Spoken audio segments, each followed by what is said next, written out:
back to another episode of Unfiltered with Sid.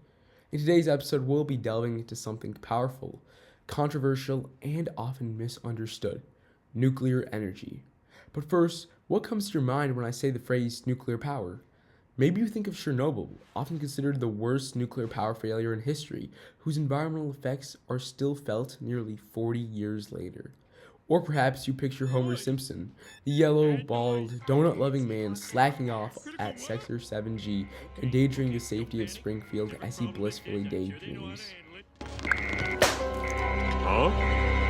Ah! It's my problem! We're doomed! Sector 7G is now being isolated.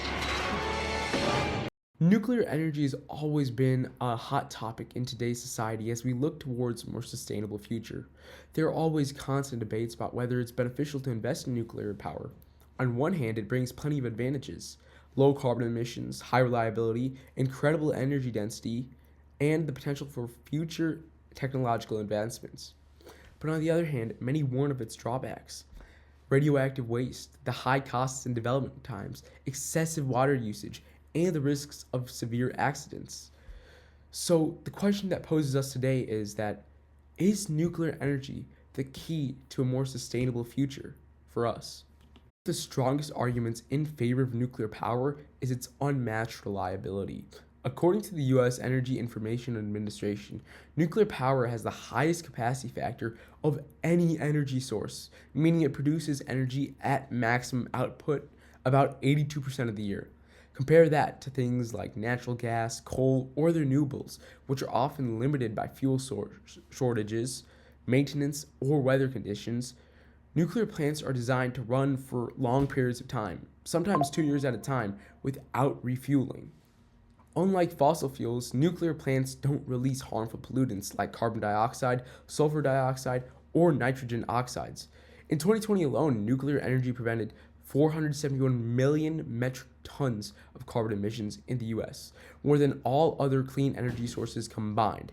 That means less smog, fewer pollutants contributing to heart disease and lung cancer, and clearer skies for everyone.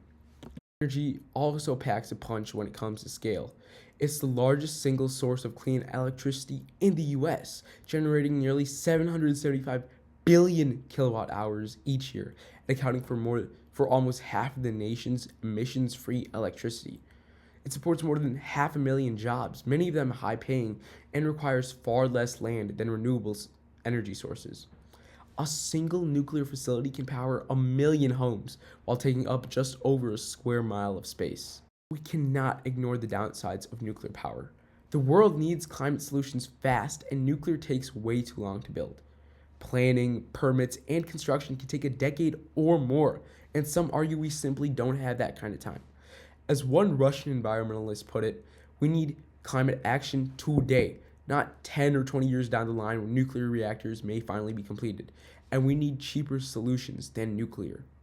Then there's the waste problem. Nuclear waste remains radioactive for thousands of years, and storing it safely is a challenge that raises a lot of ethical questions. Do we keep it near cities? Do we bury it deep underground? How do we protect it against natural disasters, accidents, or even terrorism? And perhaps most importantly, how do we ensure future generations aren't left with the burden of managing our waste? The fear of accidents still looms large. Chernobyl in 1968, Fukushima in 2011. These disasters showed how quickly things can spiral out of control, with explosions, meltdowns, and radioactive contamination harming both the environment and human health for decades. Given all this, many argue that solar and wind should take the lead in the clean energy transition. Solar panels on homes cut bills and emissions. Wind farms generate power at scale without polluting the air. Both are becoming cheaper and easier to deploy every year. But they're not perfect either. Solar depends on the sun, which means less energy in winter months or on cloudy days. Wind requires consistent breezes and large land areas, and turbines can harm wildlife. So maybe the answer to this question isn't nuclear versus renewables. It's nuclear plus renewables. Think about it. Nuclear provides a steady, reliable backbone of energy, while renewables fill in with flexible, fast to deploy solutions. Together, they can balance each other out stability from nuclear, and scalability and affordability from solar and wind. No energy source is perfect. Nuclear struggles with waste and cost, renewables struggle with intermittency and land use. But by weaving them together, we can build an energy system that's cleaner, more reliable, and more sustainable. Because in the end, the real question isn't which side wins, it's how we can combine both to power the future. Nuclear power isn't just black or white.